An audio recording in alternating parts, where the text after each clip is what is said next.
Hi, my name is Josephine Jonas, and I'm a self-published author of a science fiction romance novel.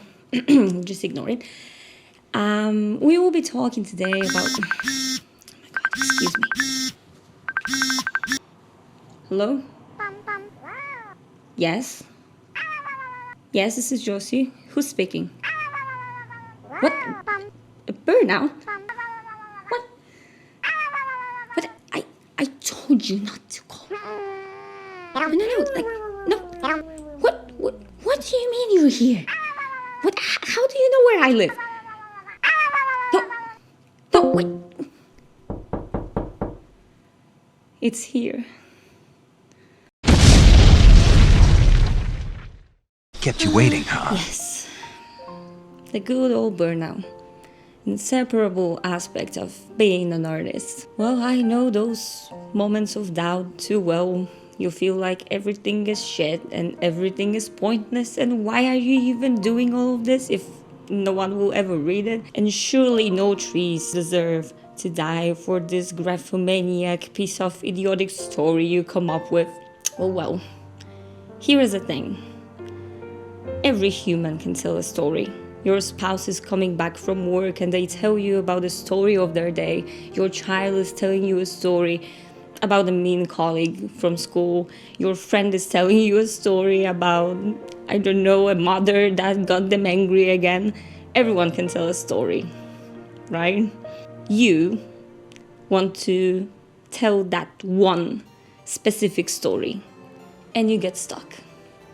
Well, I understand. I know this feeling all too well. And don't worry, my friends, Josy is here to save the... to save the day. Go away! And these are 7 ways I use to fight this cutie. Just go away. Jesus! Well, but before we get to that, I want to point something extremely important out. Don't let it into your home. Do not get burned out in the first place. Do not get stuck. Keep the fire going at all costs. Break your routine if needed. Yes, I know. I love my routines, okay? But inspiration is just a fleeting feeling. And you never get anything done by a sole inspiration only. No one gets anything done by waiting for it to come. Persistence and determination does. If you only feed the fire when you feel like it, it will burn quickly and die out even quicker. You need to put the work in. Yeah, I know. What a stupid advice, isn't it? Surely not something you wanted to hear. Easier said than done. But hear me out.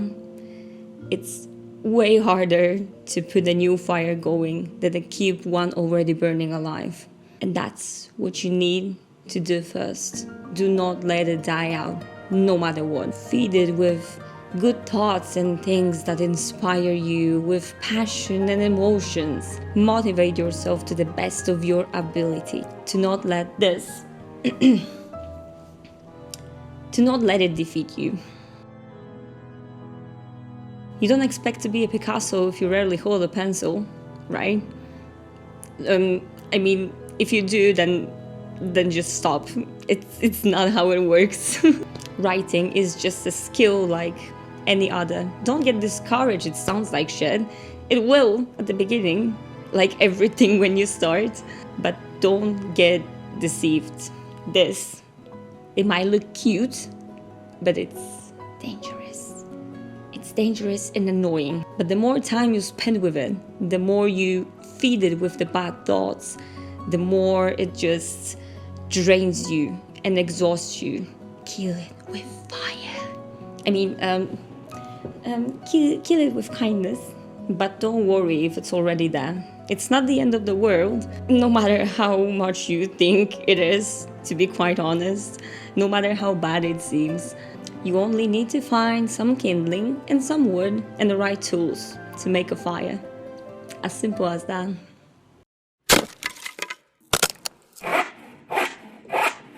No, sometimes it's hard to just find the strength to go out and find some wood, right, to make a fire. Weather outside doesn't help, your kids did something stupid again, your muscles hurt, your spouse find 10,000 reasons for you to get distracted. I understand. It's life. And it's normal. Responsibilities get to you and there is nothing you can really do about it. And you lack the strength to keep the fire burning. It happens. Learn to accept that sometimes we are just not being able to work at 100% of capacity. We are not always at our 100%, right?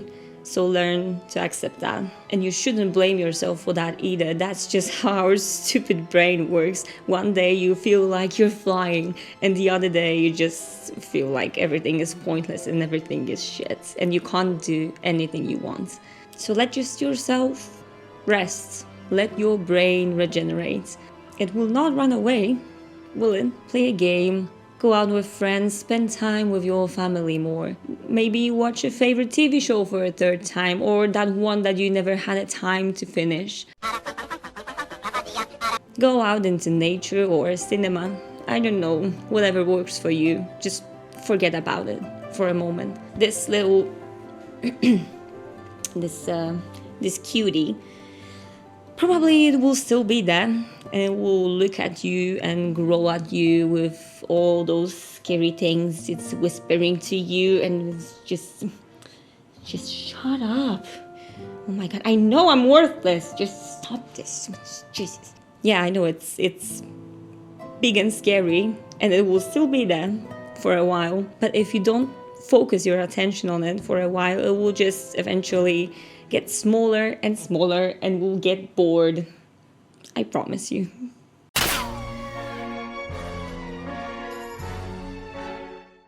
Right, so you rested and you feel somewhat better, somewhat different. And you had this feeling that, God damn it, I think I wanted to do something, right? Oh yeah, the fire, right? It's a bit cold in here, isn't it? It's freezing and dark.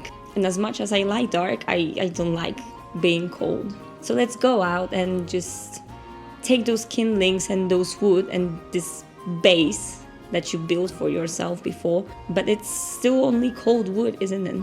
We need to keep the embers float. So let's create the sparks. I told you to go away. Okay, so you sit down to write. You stare at the blank page and cry. What else is there to do, isn't it? You sit there for God knows how long, minutes and hours pass, and still it's just nothing. Nothing comes out of it. And you feel worse again. But you know why? Because you focus yourself on the burnout again. Forget about it. Forget it exists. Ignore it. You don't just stare at the blank page, you stare into the eyes of the burnout, intimidating you, filling you with fear. It keeps grabbing your hand and just let yourself know that it's there and you can feel its breath on your skin. Ugh. God damn it. Don't look. It's like a Medusa turning you into stone. You have to unfreeze your brain. Leave your project for now and do not think about it. It's big and scary, and we don't like big and scary now. We don't have mental capacity for that just yet. Don't focus on the plot that you need to wrap up, on those character arcs that still doesn't make any sense, on those scenes that you don't know how to write. Just leave it all for now. Because this little this little creature, it just eats you from an inside. So let the embers float. Write anything. Just think about it as a warm-up. Just a few sketches and few scribbles here and there. Write about your surroundings, your room. Write about your day. Write what's outside your window. Who is that person that just ran by? Give them a backstory. Give them something, a personality. I don't know. Just make something up. Have fun with it. Describe that sofa in your house like your life depends on it. Is it dirty, dusty, new? Is it beautifully covered in sunlight or shrouded in the darkness? Did your naughty cat scratch the cover again with that nasty sound of claws just ripping it apart? What does it smell like? What does it taste like? Okay, maybe not that one. Okay, yeah, I know it was stupid. Just you don't need to tell me that constantly all the time. It just doesn't shut up. Use your senses. Wake up all your senses you have. We don't only see things, we smell things, we taste things, we feel things, right? We hear stuff. You need to keep this on your page. And maybe when you're done with this one, try different approach. Maybe less detail, maybe more detail, maybe tell, I don't know, what do you feel about this sofa? Maybe give it a backstory or think about its future. What is the story of that stain of wine on it? Is it so old that you need to throw it away, or is it so good that it will still be there when your grandkids will come to visit you in 20 years' time? But one thing for sure, that you need to write something. Keep the embers afloat. There is no fire without embers.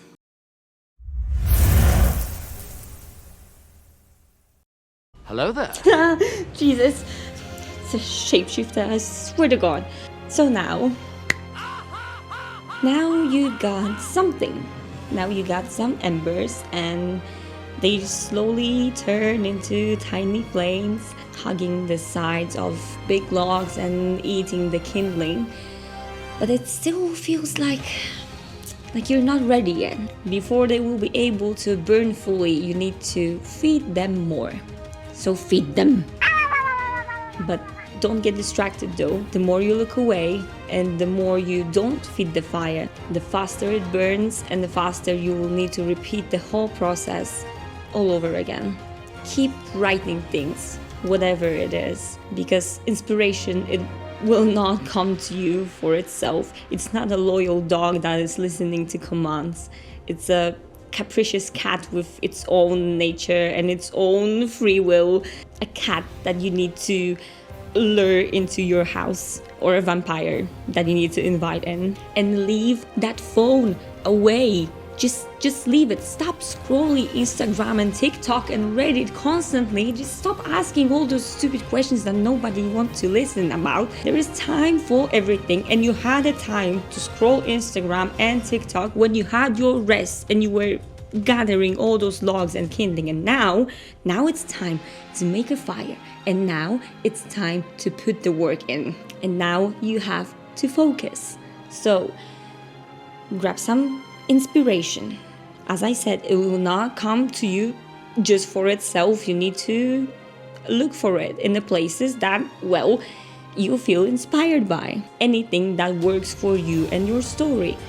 Brain is a storage of code, so it's easier for it when it already saw something or heard about something. And of course, you've never been on Mars, so technically you don't know how it looks like, but you can roughly imagine it if you already saw some barren landscape, maybe not in person, but on a picture, right? You know how the rocks look like. And help yourself, maybe use a reference to describe things if you can't really tell what story or what scene you have in mind. Maybe just look for a reference on a Pinterest, or even use the AI. Yes, I know AI bad, but it's just a tool, right? And it's not like it's real either. It's something from your head too.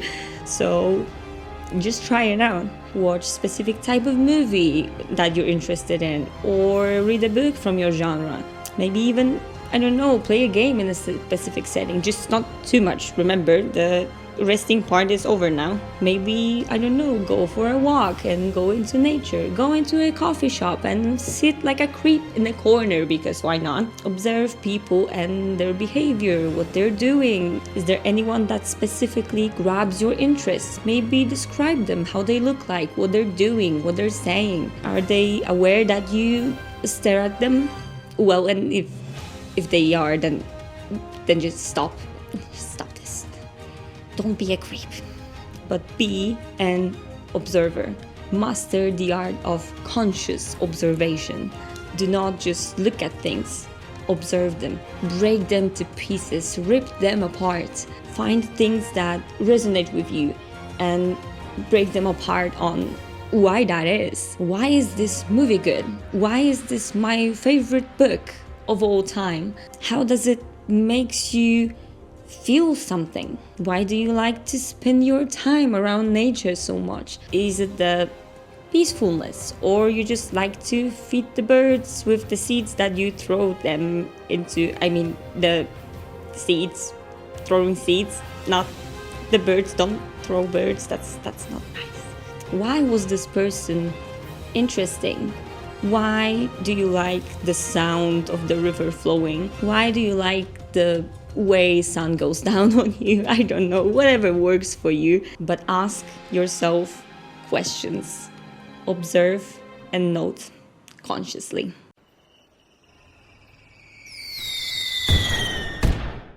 Okay, so you tried all of the above and you feel like you're starting to be ready to grab the bull by its horns, but you might feel still stuck. Like you feel it's coming to you, but you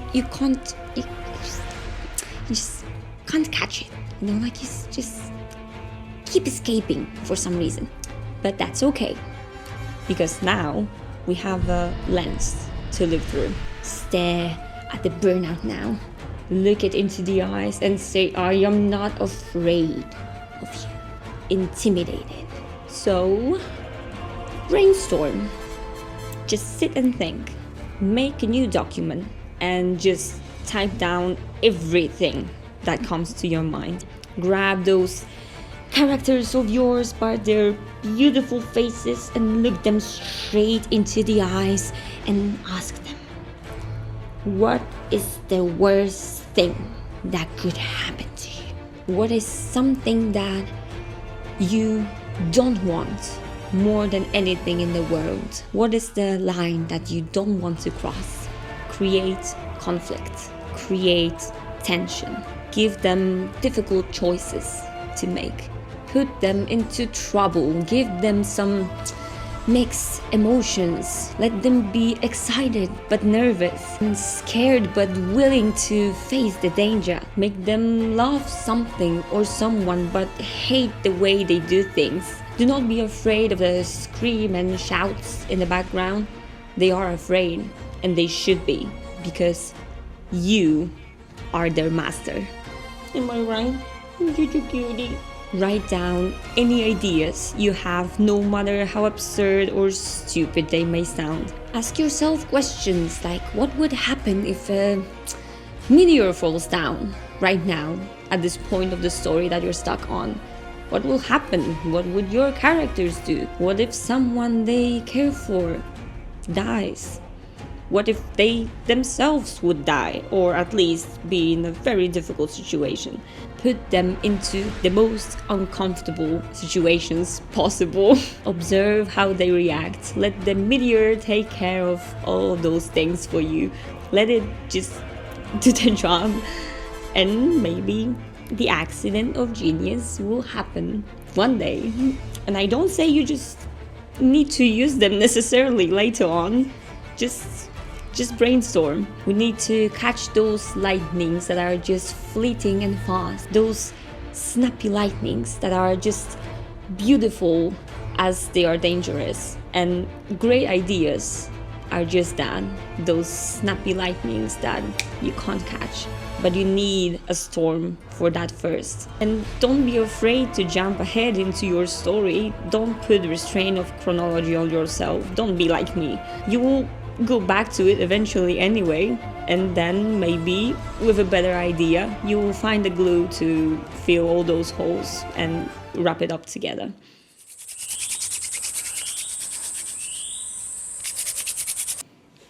Don't touch that.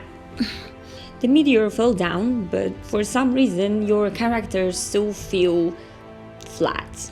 Just as flat as the earth in the eyes of a tinfoil hat people.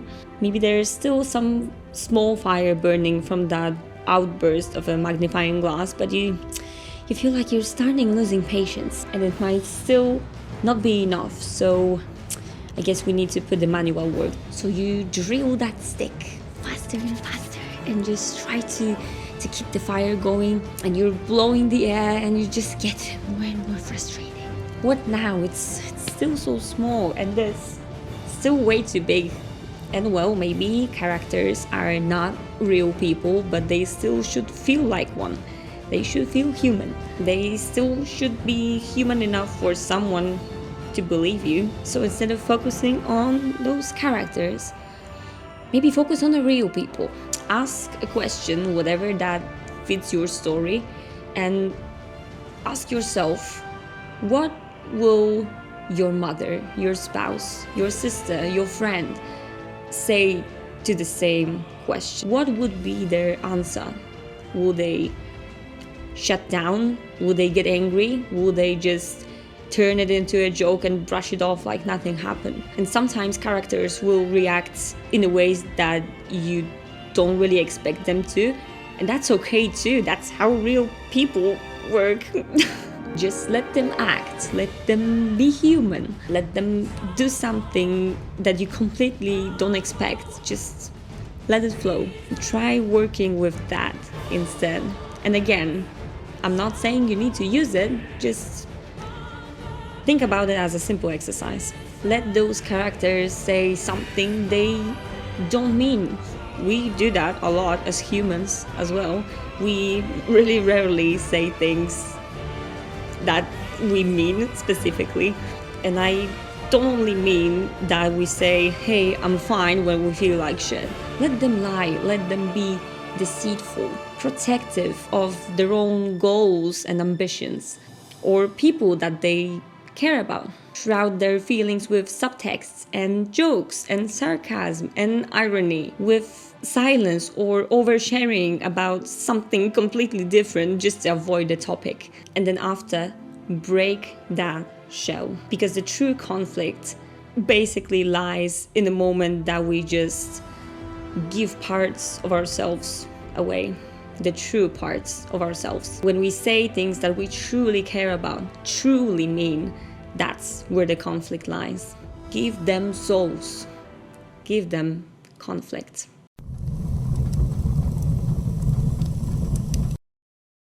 So now you know what you're working with, and this fire is starting to be bigger and bigger and stronger, and you feel like it's getting there, isn't it?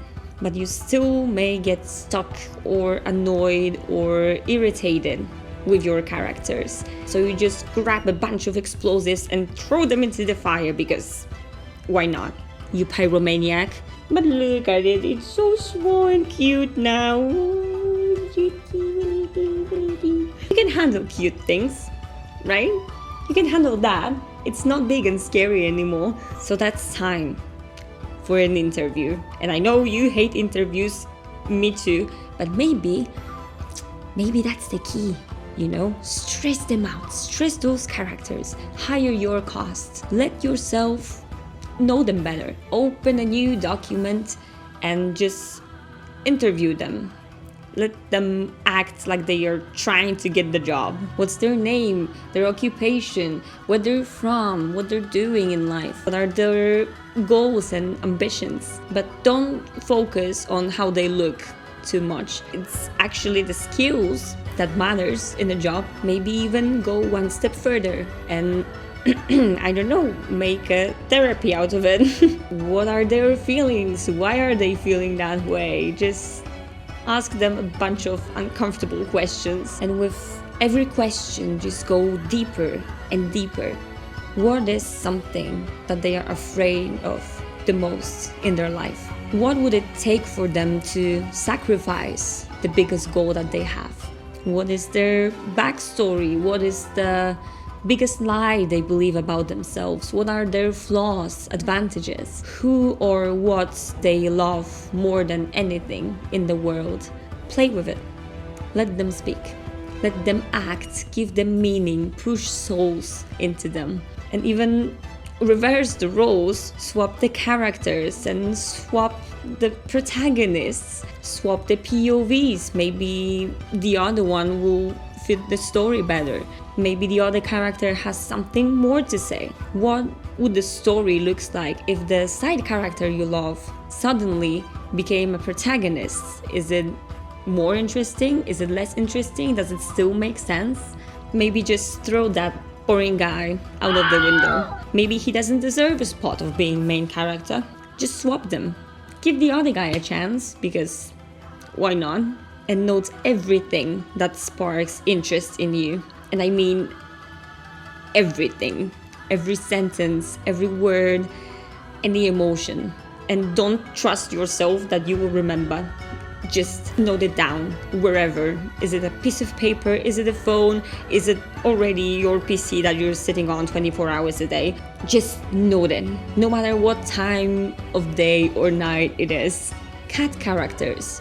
Add more characters. Rip them, crack them open. Do whatever you feel like, whatever works for you, but know them better.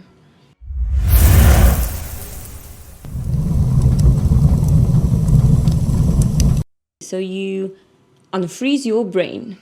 Finally, the fire is still crackling over there as you feed it more and more. And now it's time to unfreeze your heart. And you're tired, mentally exhausted. You don't know how to handle your feelings and what to think about all of this. Bring the flamethrower in. Burn that mother down. Embrace your inner pyromaniac. Dump your feelings. Dump your opinions.